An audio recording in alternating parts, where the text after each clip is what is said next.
Watch full episodes on Jio Hotstar.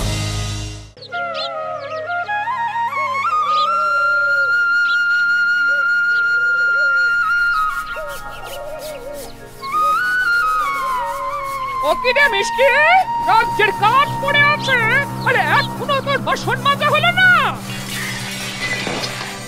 হ্যাঁ, ভেঙে fail, সব ভেঙে ফেল। একটা কাজ যদি ঠিক করে করার মুডও থাকতো। কি হলো কি? আরে সকাল বেলায় মেয়েটাকে এত বকা ঝকা করছো কেন? ওই এলেন মেয়ে সোহাগী বাপ। তোমার বড় মেয়ের তো কোনো দোষ খুঁজে পাও না তুমি। বলি এতই যদি দরদ, ওর মা পটল তোলার সময় আমায় বিয়ে করলে কেন? কি যা তা বলছো? আরে চুপ করো। ও সকাল সকাল তোমরা এত চেঁচামেচি করছো কেন বলো তো? একটু ভালো করে ঘুমোতেও দেবে না বুঝি? আমার মাথাটা ধরে গেল। ওই দেখো দেখেছো তো? তোমার এই ফাঁকিবাজ মেয়ের পেছনে চেঁচাতে গিয়ে আমার দুধের বাচ্চাটার ঘুম হলো না ঠিক মতো। কি করব মা? বাড়িতে তো হইচই হলে কি কেউ ঘুমোতে পারে? ঠিকই তো। এখন যাও তো সোনা মা, আমার মুখ চোখ ধুয়ে এসো।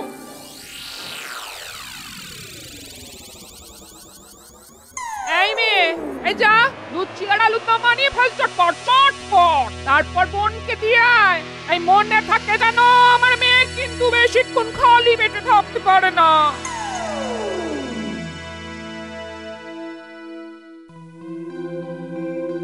উফ বাবা, লুচিগুলো কি শক্ত মা, আলুগুলো তো সেদ্ধ হয়নি। কি রে? কই দেখি। তাই তো দেখছি। হ্যাঁ, ইচ্ছে করে এরকম শক্ত লুচি বানিয়েছে। হিংসা, সব হিংসা। কিন্তু লুচি তো নরমই। হ্যাঁ, আবার মুখে তর্ক। খুব বার বেড়েছিস না? আজ তোর এবেলা খাওয়া বন্ধ। যাও, এই এক কারি কাপড় ভিজিয়ে রেখেছি, সেগুলো গিয়ে কেচে দে। এক্ষুনি যাচ্ছি মা, এক্ষুনি।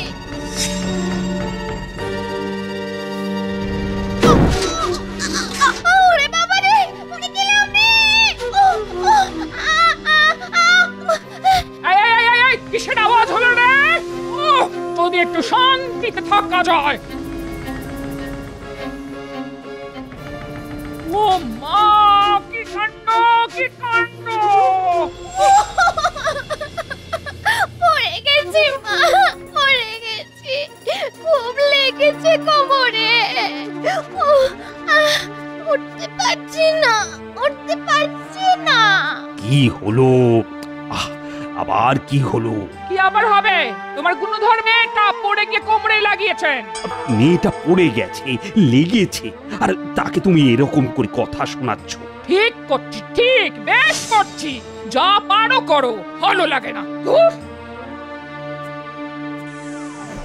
এই শোনো, আমি শেষ কথা বলে দিলাম। ওই মেয়েকে তুমি যেখানে ইচ্ছে দিয়ে এসো। এমন মেয়েকে আমি কিছুতেই বাড়িতে রাখবো না। মানে সে কি কথা? আরে ঠিক করে দাঁড়াতে পারছে না বেচারা। খুব যে দরদ গো। তাহলে এক কাজ করো, আমাকে আর আমার মেয়েকে বাপের বাড়িতে দিয়ে এসো। ওই মেয়েকে আমার কাঁধে চাপাবে না। কোমর সোজা থাকে তাও ঘরে দুটো একটা কাজ করে উদ্ধার করতো। এখন তো তাও পারবে না, বসে বসে অন্ন ধ্বংস করবে। হ্যাঁ, কিন্তু এখন ওকে কোথায় দিয়ে আসবো? রাস্তায়, জঙ্গলে, যেখানে ইচ্ছে। বাড়িতে হয় ও থাকবে, না হলে আমি। এই বলে দিলাম। আমার জন্য এই সংসারে এত অশান্তি, বাবাকেও কত গঞ্জনা শুনতে হয়। আমি এখান থেকে চলে গেলে সকলেই ভালো থাকবে। আমি আজ রাতেই ঘর ছেড়ে যেদিকে দু চোখ যায় চলে যাব। শুধু সাথে একটু জল নিয়ে যাই, পথে তেষ্টা পেতে পারে।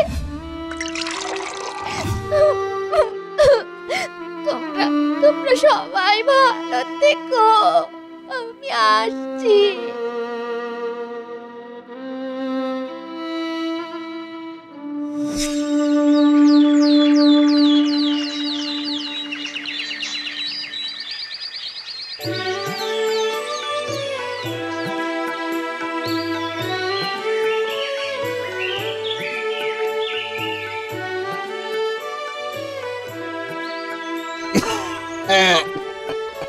আমায় আমায় একটু জল দিবি মা, বড্ড তেষ্টা পেয়েছে। আহা, বেচারা, মনে হয় তেষ্টায় খুব কষ্ট পাচ্ছে। এই নিন বাবা, এই নিন জল। নিজের তৃষ্ণার জল বিনা বাক্যে একজন অপরিচিতকে দিয়ে দিলে, বাহ বাহ বাহ, তোমার মনটাও খুব মিষ্টি, দয়ালু আর উদার। ওমা, কে তুমি? আমি এই জঙ্গলের দেবতা, তোমার মনের পরীক্ষা নিচ্ছিলাম। আমি তোমার উপর খুব খুশি হয়ে তোমাকে কিছু উপহার দেব, যাতে তুমি সারা জীবন সুখে থাকতে পারো। এই নাও, এই ঘোড়ার গাড়ি তোমায় বাড়ি পৌঁছে দেবে। আর মনে রেখো, এই জিনিসে তুমি ছাড়া যেই হাত দেবে সেই বিপদে পড়বে। তথাস্তু। ওমা, মা, বাবা, বাইরে এসো, বাইরে এসো। দেখো দেখো, আমি কি এনেছি। দেখো দেখো দেখো দেখো। মা, মারে, তুই ফিরে এসেছিস। ও বাবা, এত সোনা দানা, এত উপহার, সব কোথায় পেলি তুই? চুরি ডাকাতি করলি নাকি শেষে? না গো মা, জঙ্গলের দেবতা আমাকে এইসব দিয়েছে। ওরে বাবা, এই কত সোনা, কত জিনিস রে! এই দে দে দে দে, আমায় দে, আমায় দে, আমায় দে, আমায় দে বললাম। এই জিনিসে আমি ছাড়া আর কেউ হাত দিতে পারবে না মা। ও তাই নাকি? হ্যাঁ গো, শুনছ? আমি কালই আমার লতাকে নিয়ে গিয়ে ওই জঙ্গলে রেখে আসবো, যাতে আমার লতাও না এত সোনা দানা নিয়ে আসতে পারে গো।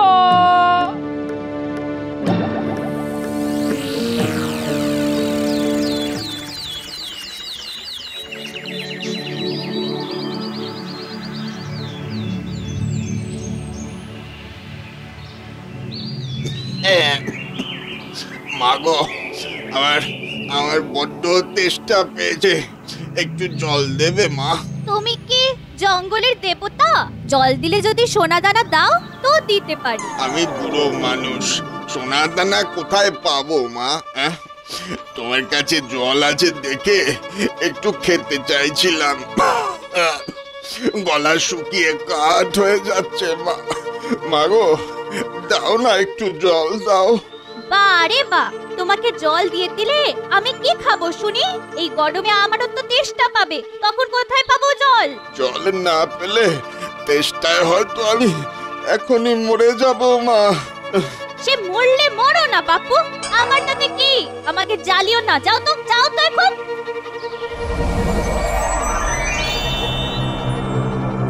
ছি ছি ছি ছি ছি, তোমার মন এত পাথরের মতো কঠিন, একটু মায়া মমতা নেই? আমার অভিশাপে তাহলে তুমি পাথরই হয়ে যাও।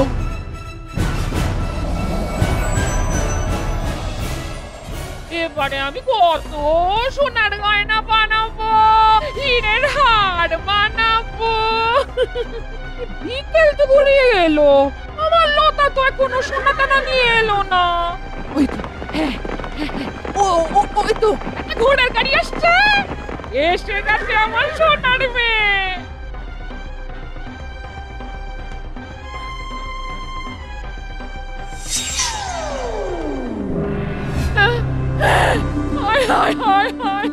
আমার কি সর্বনাশ হলো গো, আমার সোনার মেয়েটা পাথর হয়ে গেল।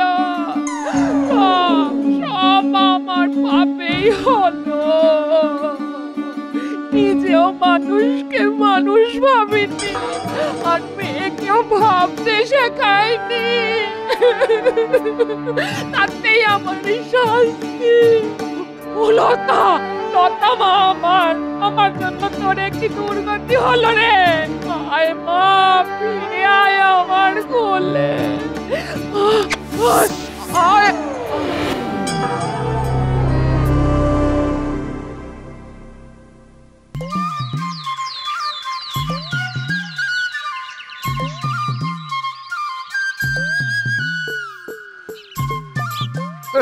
এইটা আবার কোনো মানুষের মূর্তি হলো নাকি?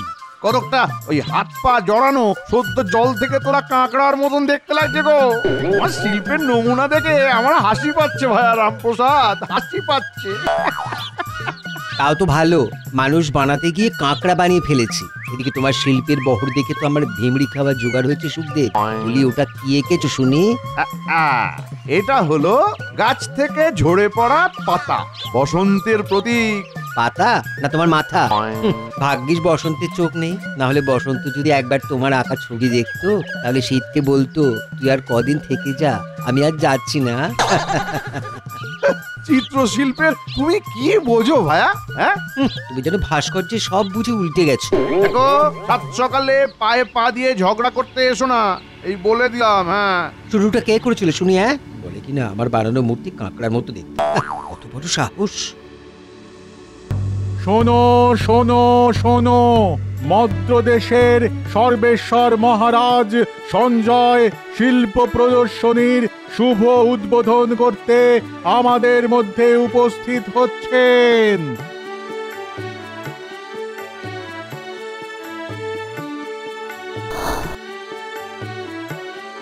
মন্দ্রদেশ সবসময় শিল্পীদের মর্যাদা দিয়ে এসেছে। ভগবানের পরে কেউ যদি তাঁর সৃষ্টির মাধ্যমে পৃথিবীর বুকে আঁচড় কেটে যেতে পারেন তাহলে তিনি হলেন একজন শিল্পী। আর সেই রকম কয়েকজন শিল্পীর সৃষ্টিকে এক ছাতার তলায় নিয়ে আসতে পেরে আমি গর্বিত। জয় মহারাজের জয়, জয় মহারাজের জয়। চলুন মহারাজ, এবার মদ্রদেশের শিল্পীদের সৃষ্টিগুলো একটু নিজের চোখে দেখে নেওয়া যাক। বেশ তো, চলো মন্ত্রী, চলো।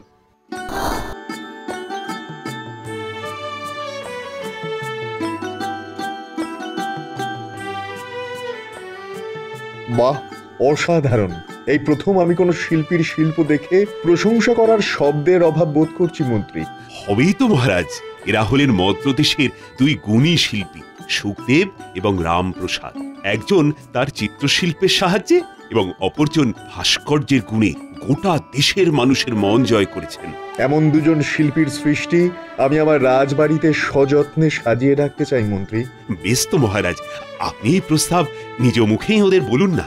মহারাজের এমন আবদার ওদের শিল্পী সত্তাকে আরো অনুপ্রাণিত করবে। হে মহান চিত্রশিল্পী সুখদেব, আমি চাই তোমার তৈরি চিত্র আমার রাজভজনালয়ের সৌন্দর্য বৃদ্ধি করুক। আশা করি তুমি আমাকে হতাশ করবে না। ছি ছি ছি ছি ছি ছি ছি। এ আপনি কি বলছেন মহারাজ? আমার সৃষ্টি আপনার রাজ ভজনালয়ে স্থান পাবে, এ যে আমার পরম সৌভাগ্য মহারাজ। বেশ বেশ, শোনো হে মন্দ্রদেশের শ্রেষ্ঠ ভাস্কর রামপ্রসাদ, তোমার শিল্পের জাদু আমাকে মুগ্ধ করেছে।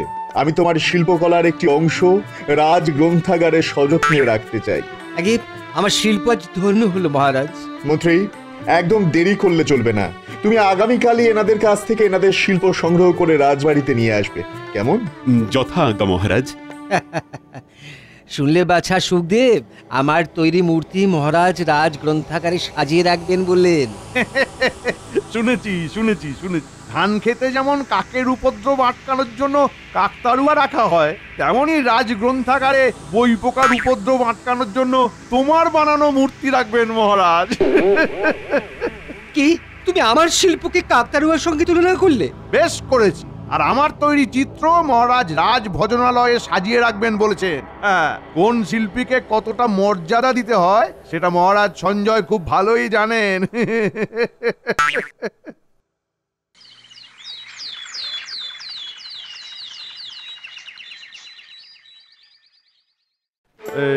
দেখ তো ভোলা, মহারাজের জন্য আঁকা আমার ছবিটা ঠিক কেমন হয়েছে? খুব ভালো হয়েছে গুরুদেব। রামপ্রসাদ এই ছবিটা দেখবে, জ্বলবে আর লুচির মতো ফুলবে। সকাল সকাল রামপ্রসাদের নামটা নিলি তো? দেখবি দেখবি দিনটা কেমন খারাপ যায়। মাঝে মাঝে মনে হয় রামপ্রসাদের মতন শিল্পীকে ওই কি যেন লুচির মতন চিবিয়ে খাই। এ কি, মদ্রদেশের এক গুণী শিল্পী আর এক গুণী শিল্পী সম্বন্ধে মনে মনে এইভাবে? ছি ছি ছি ছি ছি।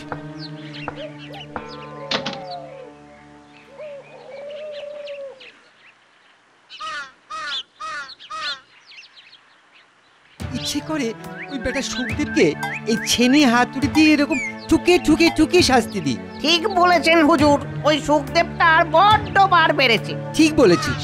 এই সাদা কাগজে তুলির আঁচড় কাটলে এই শিল্পী হওয়া যায় নাকি?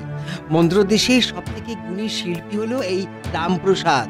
সুখদেবকে শিল্পী হতে গেলে রোজ সকালে উঠে আমার পা ধোয়া জলে স্নান করতে হবে, এই বলে দিলাম। হ্যাঁ, আগে ঠিক বলেছেন হুজুর। এ কি, রামপ্রসাদও তো কিছু কম যায় না দেখছি।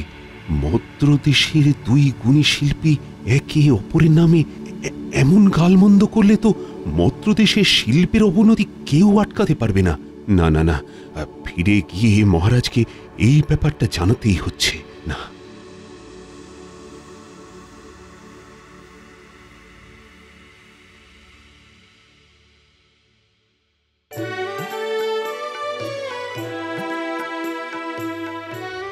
বাহ মন্ত্রী, এত তাড়াতাড়ি তুমি ওদের শিল্প সংগ্রহ করে নিয়ে আসবে আমি ভাবতেই পারিনি। আগে শুধু শিল্প নয়, সঙ্গে করে আরো কিছু এনেছি মহারাজ। কি এনেছো? মদ্রদেশে দুই গুণী শিল্পী একে অপরের সম্পর্কে কি ধারণা পোষণ করে সেইটা জেনে এসেছি মহারাজ। তবে শুনুন। সকাল সকাল রামপ্রসাদের নামটা নিলি তো? মাঝে মাঝে মনে হয় রামপ্রসাদের মতন শিল্পীকে ওই কি যেন লুচির মতন চিবিয়ে খাই। এ কি, মদ্রদেশের এক গুণী শিল্পী আর এক গুণী শিল্পী সম্বন্ধে মনে মনে এইভাবে? ছি ছি ছি ছি ছি। মন্দ্রদেশের সব থেকে গুণী শিল্পী হলো এই রামপ্রসাদ। সুখদেবকে শিল্পী হতে গেলে রোজ সকালে উঠে আমার পা ধোয়া জলে স্নান করতে হবে, এই বলে দিলাম। হ্যাঁ, এ কি, রামপ্রসাদও তো কিছু কম যায় না দেখছি। সে কি, এ বড় দুর্ভাগ্যের ব্যাপার। না না, একজন শিল্পের অনুরাগী হয়ে এটা কিছুতেই মেনে নেওয়া যায় না। মন্ত্রী, তুমি এক্ষুনি চিত্রশিল্পী সুখদেব এবং ভাস্কর রামপ্রসাদের কাছে জরুরি সন্দেশ পাঠাও। বলো মহারাজ সঞ্জয় ওনাদের সঙ্গে একান্তে কথা বলতে চান। যাও, দেরি করো না মন্ত্রী, দেরি করো না, যাও। আজ্ঞে মহারাজ। মহারাজ, আমাদের হঠাৎ জরুরি তলব, মানে কিছু। আমাদের তৈরি শিল্পে কি আপনি সন্তুষ্ট নন মহারাজ? না না, সেসব কারণ নয়, অন্য কারণ আছে। গতকাল আমি স্বপ্নে প্রকৃতি দেবীর দর্শন পেয়েছি। দেবীর নির্দেশ অনুযায়ী আমি একটি আলয় নির্মাণ করব বলে মনস্থির করেছি। তোমাদের কাজ হবে তোমাদের প্রধান অস্ত্র মানে তোমাদের শিল্পের সাহায্যে প্রকৃতি দেবীর আলয়কে সুসজ্জিত করে তোলা। এটাই কারণ তোমাদের জরুরি তলবের। তোমরা এই গুরুদায়িত্ব কাঁধে তুলে নিতে পারবে তো? আগে পারবো মহারাজ, আপনি আমাদের উপর চোখ বন্ধ করে ভরসা করতে পারেন।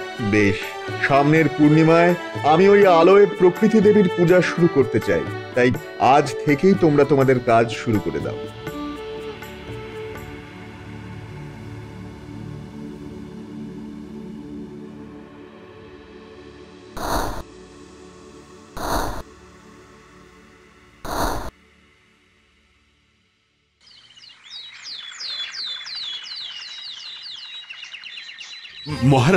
মহারাজ, মদ্রদেশের দুই গুণী শিল্পী নিজেদের কথা রেখেছেন। পূর্ণিমার মধ্যে তারা তাদের কাজ শেষও করে ফেলেছেন। বাহ বাহ, এবার তাহলে আলোয়ের ভিতরে গিয়ে নিজের চোখে একবার তাঁদের শিল্পকর্ম চাক্ষুষ করে আসি।